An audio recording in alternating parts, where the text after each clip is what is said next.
se o cara, ele vive só no material e no científico, esse cara, ele vive uma vida rasa pra mim.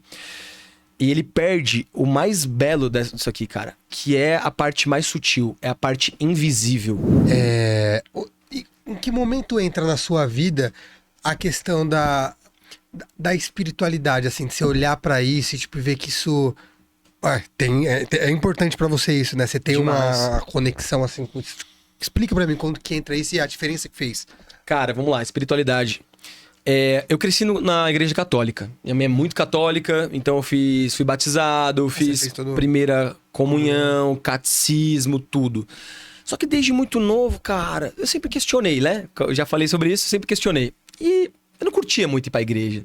Eu ia lá pra paquerar as menininhas, pra ficar bagunçando, correndo pra lá e pra cá. Eu lembro que tinha hora de cumprimentar as pessoas, né? Levanta aí, vamos dar as mãos. Eu falava, ai, cara, que saco, eu não queria falar com o vô de velho. Mas beleza, né? Um dia eu falei, mãe, eu não quero mais vir, não. Ela, por quê? Porque eu falei, eu saio daqui, não saio mais feliz do que eu venho. Às vezes os padres falavam uns negócios chato e falava mais coisa bad do que coisa legal. E eu não quis mais ir. Então eu passei um tempo meio cético, tá ligado? Eu passei um tempo muito materialista. Eu queria grana, eu queria só isso. Até que eu cheguei em uma fase da minha vida, uma confusão bizarra, que o dinheiro não pode comprar. O que acontece, cara? Existe um cara chamado Abraham Maslow. Foi um grande psicólogo que ele desenvolveu a pirâmide de Maslow. A pirâmide de Maslow ela tem alguns degraus. O primeiro degrau é segurança e fisiologia. É você ter comida, é você ter uma casa. Depois vem a parte social, você ter uma esposa, você ter uma namorada, você fazer sexo. Depois vem a parte de poder, grana e tal e tal. E depois disso, aí vem um amadurecimento do ego. Porque é o ego que acha que precisa ter poder pra caramba. E o ego precisa amadurecer. O que isso significa? Você precisa ir lá pra ver que não é sobre isso. Uma coisa é falar pra um pobre, você não precisa de Ferrari, mano. Você não precisa de Mercedes. Ele vai falar, você fala isso que tu tem. Então ele precisa ir lá pra quebrar a cara. Esse é um amadurecimento do ego. Quais são os próximos degraus da pirâmide de Maslow? Autoconhecimento e espiritualidade. Então eu fui galgando. Fui um cara quebradão, aí fui lá. Segurança, garanti, já tinha grana. Depois mulheres, dinheiro. Até que eu cheguei no precipício. Eu falei, mano, no ego. Eu falei, não é isso, velho. Não tá me preenchendo. E aí eu tava numa fase muito ansiosa. Numa fase que eu falei, e agora? Né? E aí, a espiritualidade ela é muito interessante, cara. A espiritualidade pra mim não é religião e não é religião. Imagina que as religiões são esse copo. Tá. Ou é a garrafa. Melhor, religião é a garrafa. Espiritualidade é o líquido dentro da garrafa.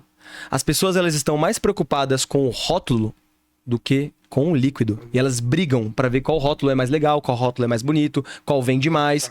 E poucas pessoas estão interessadas com a essência da parada, velho. Tá ligado? A espiritualidade, velho, ela é a essência, é o amor, é a presença, é fazer bem pro outro, tá ligado?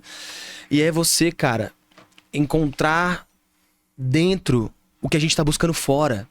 As pessoas, elas estão buscando amor no outro, elas estão buscando felicidade na posse, elas estão buscando realização no ter. E não é no ser.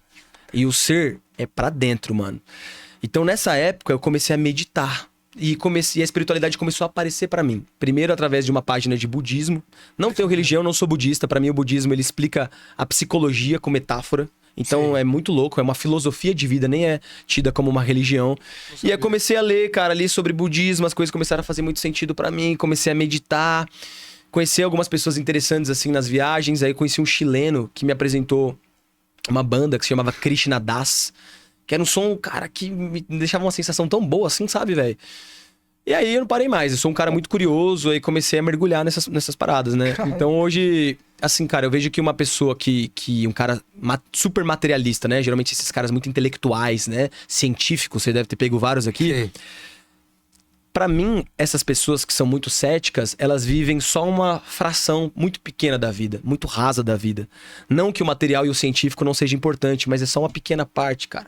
O mundo, ele é tão misterioso, velho. O universo, ele é tão misterioso. Olha, velho, a gente é um planetinha do tamanho de um farelo no meio de uma galáxia gigante, que é outro farelo no meio de uma... A gente não sabe de nada. Então, se o cara, ele vive só no material e no científico, esse cara... ele vive uma vida rasa pra mim. E ele perde o mais belo disso aqui, cara. Que é a parte mais sutil. É a parte invisível. É a parte que você só vai sentir. Sacou? Não. E outra coisa. Você tem uma espiritualidade, independentemente da sua religião. Ou se você não tem religião, como é meu caso, eu acredito em Deus. Mas eu não tenho religião. Você tem algo pra se amparar. Sim. Quando você vê que o bagulho tá pegando fogo... E agora, né? Nada funcionando. E agora? E você vai fazer o quê, meu irmão? Muitas pessoas tiram a própria vida nesse momento. Agora, se tu tem Deus no coração, cara, pode ter certeza que ele nunca vai te desamparar. Você pode estar fudido assim, no meio do caos. A espiritualidade, Deus vai te mostrar um caminho. Se você tiver com os olhos abertos pra isso. Sacou? Mano...